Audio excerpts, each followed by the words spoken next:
MPS 2 अंतर्राष्ट्रीय संबंध सिद्धांत और समस्याएं, इसका पार्ट 2 है, क्वेश्चन नंबर 6।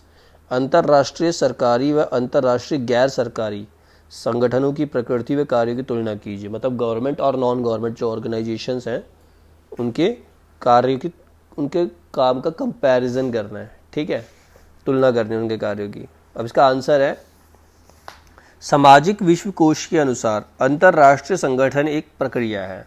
सामाजिक विज्ञान मतलब सोशल साइंस, सोशल साइंस के अनुसार और सोशल साइंस की जो डिक्शनरी है उसके अनुसार अंतर्राष्ट्रीय संगठन जो है यानी कि इंटरनेशनल ऑर्गेनाइजेशन जो है एक प्रोसेस है, जबकि विभिन्न अंतर्राष्ट्रीय संगठन उस प्रक्रिया की गति या रूप के प्रतिनिधि पक्ष हैं।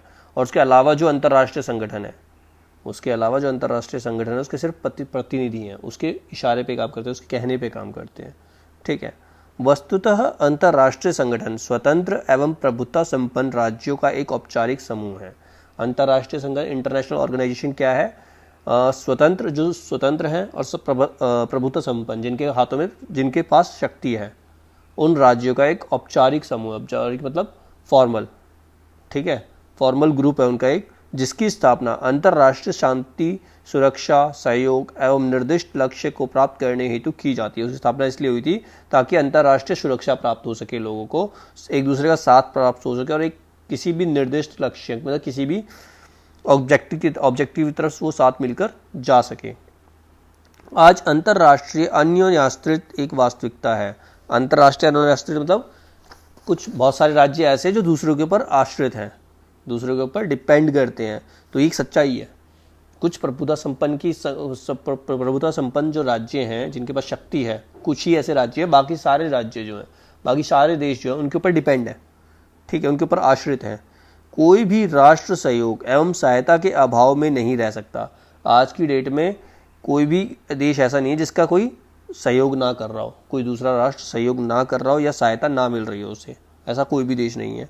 औद्योगिक प्रगति, युद्ध की आधुनिक तकनीक, संचार और यातायात क्षेत्र में हुए क्रांतिकारी विकास आदि ने राष्ट्रों की पारस्परिक निर्भरता को अपरिहार्य बना दिया। अपरिहार्य मतलब जरूरी बना दिया है। मतलब युद्ध की आधुनिक तकनीक आ गई, नई टेक्निक्स आ गई लड़ाई करने, युद्धों के लिए।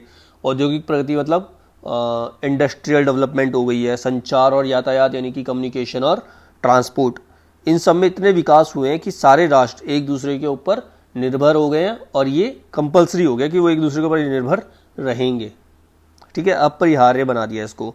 राज्य को विभिन्न कार्यों के लिए संधियां करनी पड़ती हैं, अलग अलग कार्यों के लिए दूसरे राज्यों से संधि करनी पड़ती है, मित्रता करनी पड़ती है, बात करनी पड़ती है उनसे।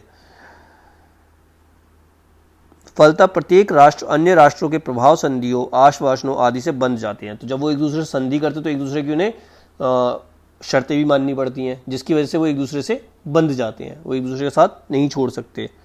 सांस्कृतिक तत्व अन्योन्याश्रित बनने में महत्वपूर्ण कारक होते हैं। सांस्कृतिक तत्व मतलब जो हमारे कल्चरल फैक्ट होते हैं, कल्चर जो है हमारा, वो सबसे बड़ा फैक्ट है, वो सबसे बड़ा रीज़न है एक दूसरे पर डिपेंड होने का। मानव संस्कृति के सभी पक्ष राष्ट्रीय सीमाओं को लांघ जाते हैं। मानव संस्कृति जो है, जो ह्यूमन कल्चर है, उसके जो सारे पक्ष है वो राष्ट्रीय सीमाओं को लांघ, उसके लिए कोई सीमा नहीं है।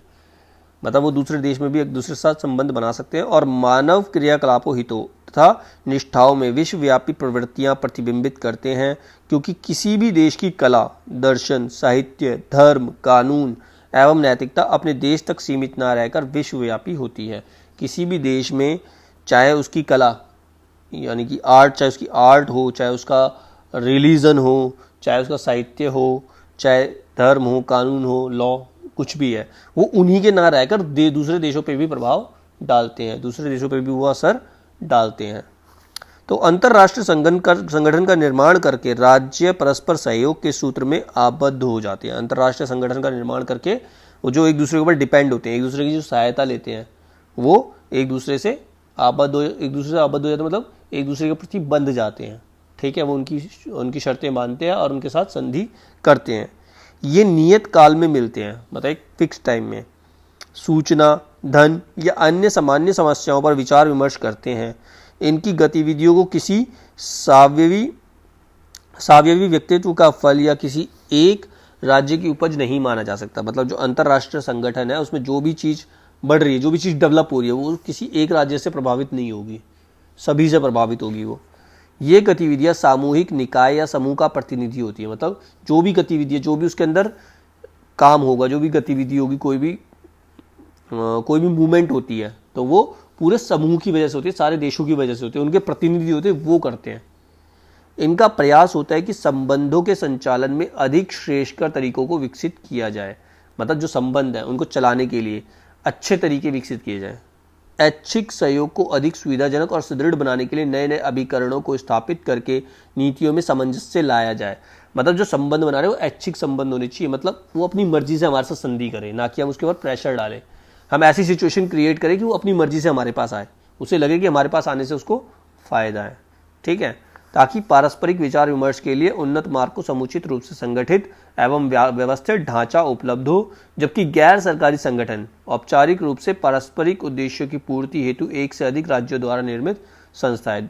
ये तो थी सरकारी संगठन। अब गैर सरकारी नॉन गवर्नमेंट क्या होते हैं? ये औपचारिक रूप से कुछ उद्देश्यों की पूर्ति के लिए एक से अधिक राज्यों द्वारा, एक से अधिक राज्य जो मिलकर संस्था बनाते हैं, जो ऑर्गेनाइजेशन बनाते हैं, वो गैर सरकारी संगठन है।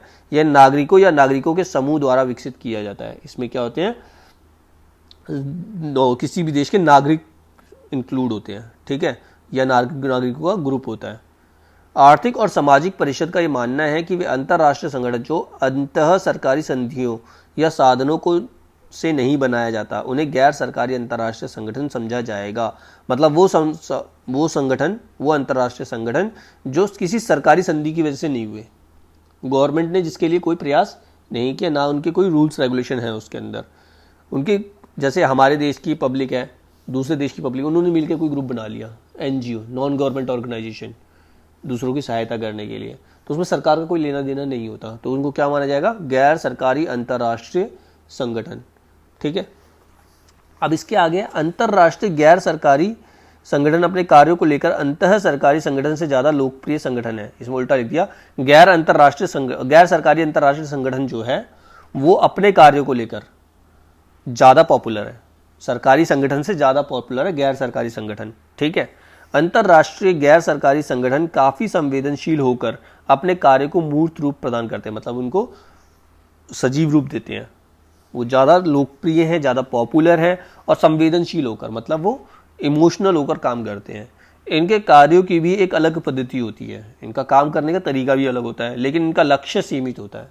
जो इनका मोटिव होता है वो कुछ लोगों के लिए होता है, सभी देशों के लिए नहीं होता, तो इसलिए सीमित होता है, छोटा होता है। ये किसी विशेष क्षेत्र में कार्य करते हैं। इसमें स्वयं सेवकों के अतिरिक्त अन्य कोई कर्मचारी नहीं होता। स्वयं सेवक मतलब जो अपनी इच्छा से सेवा करना चाहते हैं, उनको उनके बदले में सैलरी नहीं मिलती है। जो अपनी इच्छा से सेवा करना चाहते हैं वो लोग होते हैं, उसके अलावा कोई कर्मचारी नहीं होता। जबकि अंतः सरकारी संगठन नौकरशाही के गुणों से युक्त है। उसमें क्या होते हैं? कर्मचारी वगैरह होते हैं जिनको सरकार की तरफ से सैलरी मिलती है, वो सैलरी के लिए काम करते हैं। ये सरकार की नियम प्रक्रिया से संचालित होते हैं। विकास और बजट में इनका कार्य करने का ढंग क्षेत्रवादी होता है, मतलब किसी एक विशेष क्षेत्र के लिए करते हैं, इसीलिए इनका जो काम करने का ढंग है वो भी क्षेत्रवादी होता है, अपने क्षेत्र के लिए ही काम करेंगे। इनकी भर्ती भी क्रमिक पद्धति के अनुसार होती है, मतलब नॉर्मली होती है। मतलब इसमें कोई भी बंदा काम करना चाहता है, अपनी इच्छा से सेवा करना चाहता है, उनका इंटरव्यू लिया जाता है, उनसे बात की जाती है और उनको रखा जाता है। अंतर्राष्ट्रीय गैर सरकारी संगठन के कार्य करने की पद्धति नवीनता के साथ मित्रतापूर्ण ढंग से की जाती है। मतलब ये ज़्यादा फ्रेंडली नेचर के होते हैं इसमें जो काम करने वाले होते हैं, यथा साहित्य तथा विरोध प्रदर्शन आदि। जबकि अंतर सरकारी संगठन सरकार की राजनीतिक वैचारिक सलाह के अनुसार किसी मसले पर विचार करके निर्णय लेते हैं। जबकि सरकारी संगठन में क्या होता है? राजनीतिक, सभी पॉलिटिकल नेता आएंगे, सबसे सलाह ली जाएगी, उसके बाद विचार करने के बाद कोई निर्णय लिया जाता है। इस प्रकार अंतर्राष्ट्रीय गैर सरकारी संगठन स्वायत्ता युक्त संगठन है। ये निर्धारित मानदंड के अनुसार कार्य करते हैं, यथा जैसे अब इसके कुछ एग्जाम्पल है। ग्रीन पीस, संयुक्त राष्ट्र पर्यावरण कार्यक्रम, ये गैर सरकारी अंतर्राष्ट्रीय संगठन है, उसके एग्जाम्पल्स हैं, ठीक है।